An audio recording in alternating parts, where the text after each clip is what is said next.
We are just about 2 weeks away now from Election Day, and early voting hours here in Ohio have been extended. Good evening, and thank you for joining us at 5. I'm Ellie Merritt. And I'm Mike Jackson. Starting today, voters will have another hour to cast their ballots in early voting on the weekend that begins this Saturday and Sunday. NBC4 reporter Ted Hart is at the Franklin County Early Voting Center on Morris Road with a closer look at voter turnout so far. Ted.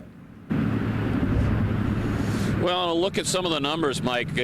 Democrats far outnumber Republicans when it comes to in-person early voting here in Franklin County. Republicans, though, have the edge when it comes to absentee ballots sent by mail. But altogether, these latest numbers show voter interest is pretty close to being on par to the presidential election in 2012. In the warehouse on the backside of the Franklin County Board of Elections, final preparations are underway for Election Day. Workers are cleaning the machines and checking them for paper, making sure they will be ready to go out to the county's 378 voting locations. On the front side of the Board of Elections, another steady turnout today of voters who just don't want to wait until Election Day. I just wanted to go ahead and get it over with, that's all.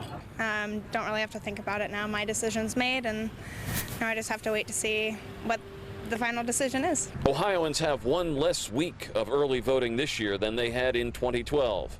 But elections officials say the daily turnouts have made up for it. And I think it's just more making sure that you get that vote in early so that life doesn't get in the way on Election Day.